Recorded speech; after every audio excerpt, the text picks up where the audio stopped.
Longer than I am, that's for sure. 7-footer probably. Got her. This sumbitch gator is following me. I know he saw me catch this bass. I know he saw the splashing. Got her. Got her.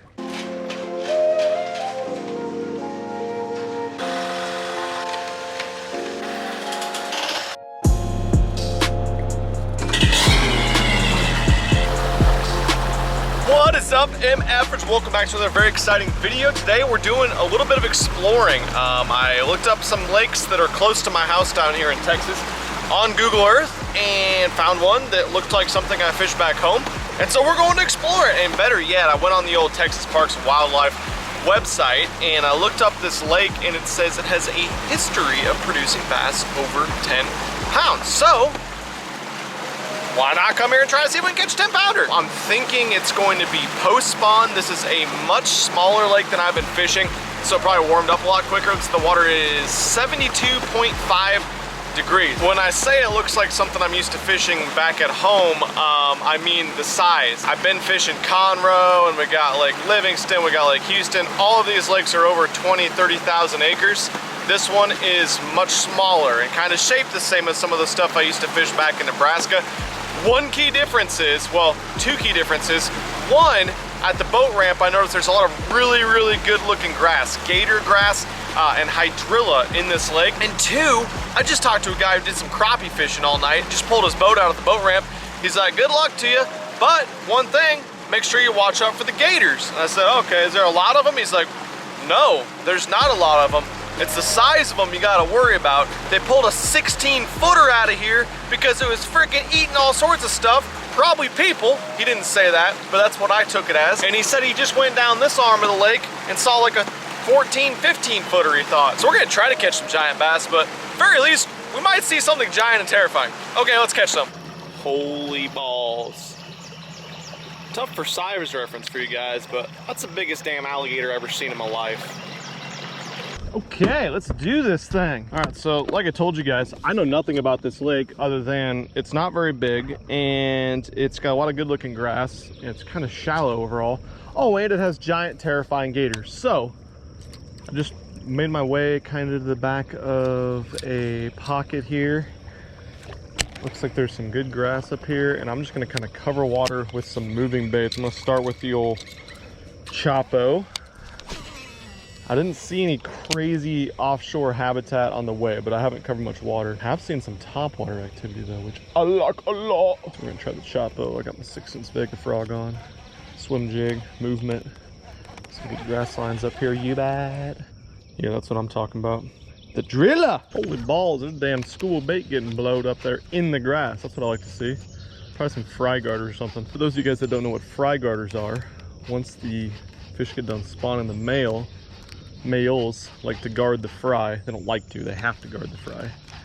Predators. So whenever you see this time of year, a little flickering, dimpling around the surface, or obviously a school of a little bitty tiny fish, that means that there is fry. And one very effective way to fish for very active, pissed off fish around them is to throw at those fry, or wherever you see the little dimples, or if you see something blown up by the fry. Okay. Nope. Nope. I was like, oh, I should throw into that laydown right there. Well, guess what? Some bitch laydown's a gator. See? The laydown's moving. They don't do that in Nebraska. The laydowns usually stay where they're put. That's a baby one. It's like a 7-footer. No, I don't like the way you're looking at me. Moving on. Just f off. I'm gonna go somewhere else. Thank you.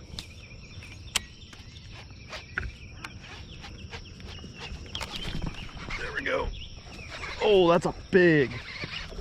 Yeah, bud. Yeah, bud. I don't know what's different about this piece of grass that made this guy be in there, but I'll take it. I like that.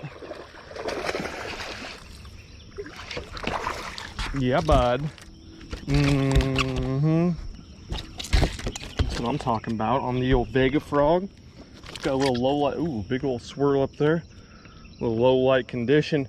5-pounder right there is what that is. You bet. Yeah, low light conditions. So we went ahead with this guy right here.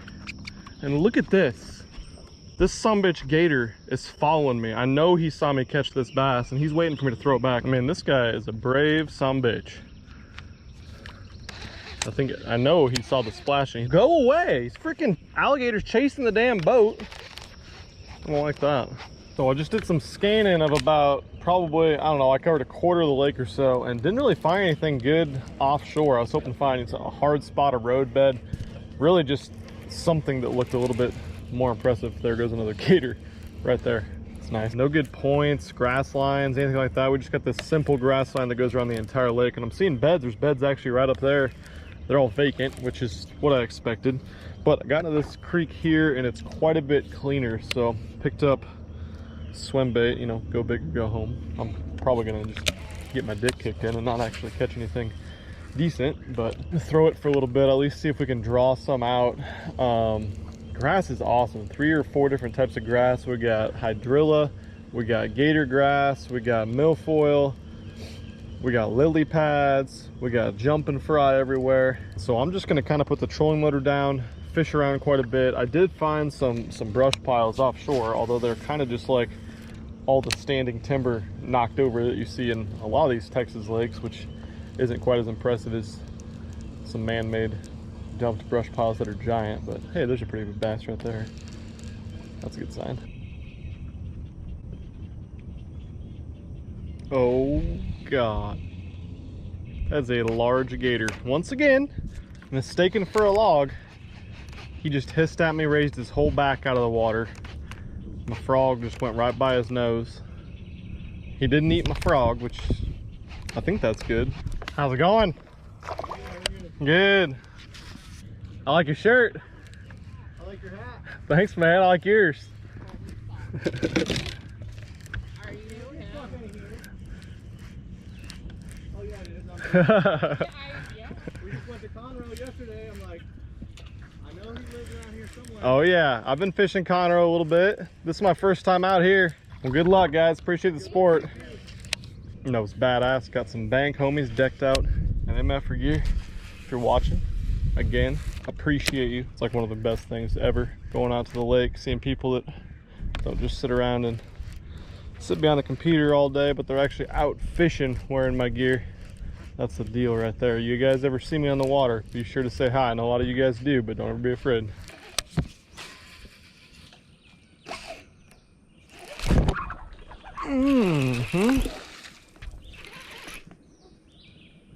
Little bed guy, huh? Must be a male. Gotta be. He's mad. Might be a female. Pretty good sized male if it is. On the old hog wall. God, that color is sexy. I don't know what the hell it's called, but it's sexy. Not a big one, not a bad one, an angry one. Go back to your bed. I'm seeing all these light spots up on the bank. Definitely beds, but I mean, they've been empty for the most part. That one I couldn't see if there was a fish on it or not, so threw the hog wall on there. That's becoming my bed bait right there. It's gonna be freaking awesome on a Carolina rig too once these fish get out off the bank. But for now, it's just been tearing them up. You guys got bed season coming up. You cannot go bed fishing without this bait. It has all the best attributes of a lizard and a brush hog. Get out of there. Oh yeah, I found another mad one. They're so much bigger and when you get them up close than how they look out there. God dang. Another one that couldn't resist. That's gotta be a female. This one's fat. Go on back. All right, we're gonna fish some more light spots, that's for damn sure. Preferably the ones that are in the distance, because it seems like as soon as I get posted up to do a little bed fishing, they go, nope, we don't want to see your face.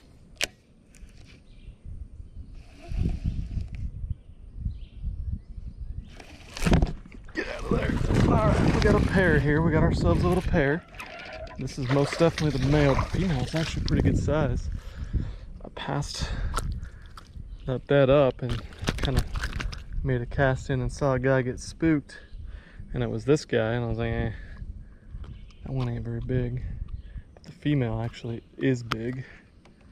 She's still up there on the bed. Hopefully Timmy the male didn't just keep us from getting her. I want to get that female though, she's pretty big. I don't know if you guys can see what we got going on up here, but we got a bed in the middle of this little grass patch. God, my hog wall is destroyed, but I kind of like that he's a shorter profile now actually. We got a bed right up there. Female might be pretty spooky now. We'll see how long it takes her to come back. I just spooked her. Quicker they come back around the bed, the easier they're generally going to be to catch because they're a lot more locked on, a lot more interested in being in that space. If you're just going down the bank and you pick your rod up to make a cast and one shoots off the bed, you ain't gonna catch that one. It's already back. That's a good sign. I think she's nosed on it too. Yeah, it's a pretty big female. Probably at least 5. There we go, got her. Yes. Took a little finessing with the old hog wall. Oh yeah, she's already spawned out. She was 5 pounds. Come here, girl. Yeah, bud. Now we're talking. Beat up. Probably 4-pounder in the driller. Can't hate it. That freaking stout hook pierced her. All right, bed fishing apparently. I don't know. I think we just gotta take what we're given because we've been out here for a while and it's been a struggle. Okay, chalk one up for the get the male out of the bed first and then catch the female team. Because that female, once we stopped spooking her with our presentation, once she whipped back around and got on the hog walla, it was game over. She ate that thing. Let's go find another.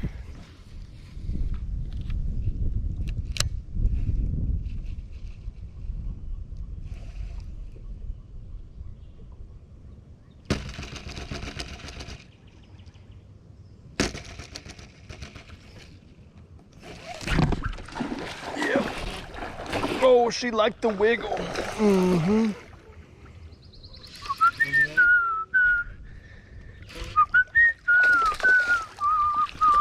Give me some, give me some, give me some. Big ol' spawned female, you bet on the hog waller. Gave him the old rod shake. Sitting on the bed, she said, dunk. Hell yeah. 20-ish inch fish. Probably only a 4-pounder though, because she spawned out. Give me some MFers. So since I've been down here in Texas, it's pretty much been bed fishing season the entire time, which has hurt me because I love to get offshore and try to catch bigs that are grouped up. And so I'm out there scanning around all excited for what's to come in a month or two. And what I've realized is I just need to hunker down and be super patient with these bed fish. And it's helped me really learn a lot about it. And one thing that I picked up from Casey Sobzak when I was out with him the other day was letting the fish get comfortable with your bait being in the bed is super important. A lot of these fish are pressured. I don't know if they are at this lake or not, but even when they're not, they don't want to just come out and eat a bait that just comes into their bed. A lot of times when they see that bait come in their bed, they know the drill. They're not there to eat. A lot of times they're not even caring about trying to protect yet. And so they'll flat out get spooked. But if you throw the back of their bed or just past their bed, work it in, and they spook off, let that bait sit there and let them get comfortable and come back into that bed, and then start slowly shaking it and working it. And that's what did the trick on that one.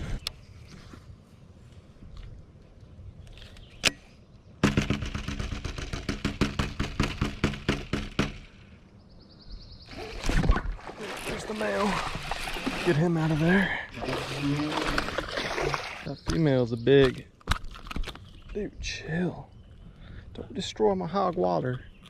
Female's still in there. All right, she just went back. Let's see if she bites easier now. On what's left of my hog walla. He's all tore up.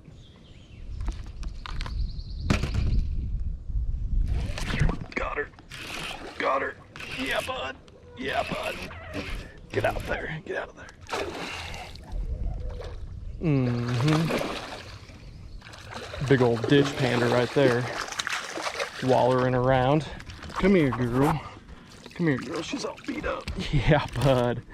Yeah, bud. Hog walla sesh. Look at that one. It's a 6-pounder. That was another one right there. Just let her get comfortable with it. She cruised off the bed. Pitched my hog walla in there. Let her come back to it. Boom. Thick girl. Probably a 6 or so. Hell yeah. Well, I guess that about sums it up. We are going to be bed fishing for the remainder of the video today. Some people might not like that, but tough.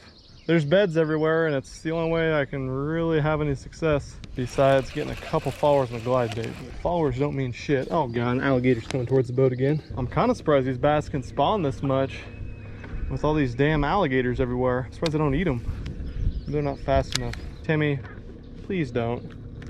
Just leave me alone. I'm just trying to fish. There's beds right there. I'm not here to mess with you. Wow. So chill. That son of a bitch is longer than I am. That's for sure. 7-footer probably. I don't know. I mean, I think I could probably take him, but I don't want any part of that. That's nature. That's some pissed off nature right there.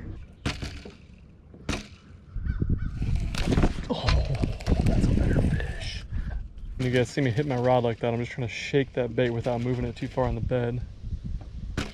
Can't see my bait, but I'm just waiting to watch her gills flare open real quick when she sucks it in.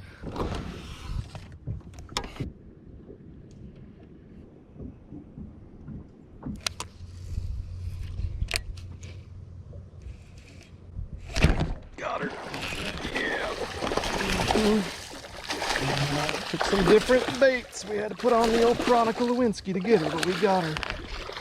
Yeah, bud. Another 5+. Female, spawned out girl. Yeah, bud. Old Chronicle Lewinsky in your grill. 5+. Let's get her back in. We don't want to keep these fish. That's the big thing with bed fishing, is we want to get these fish back in, let her protect the bed. So you can see, no longer spawning. Already dumped them. Get on back up there, big girl. So that time we had worked the hog walla through there so many times, and she bit it multiple times, but not very aggressive. I think she was just trying to, you know, get it out of there. But put on the prawn, dipped its tail in chartreuse, something that looked a ton like a bluegill, and she couldn't stand that. She ate it the first time it went in there and missed it, and then the second time in there, I let her take it for a second, and it was game over.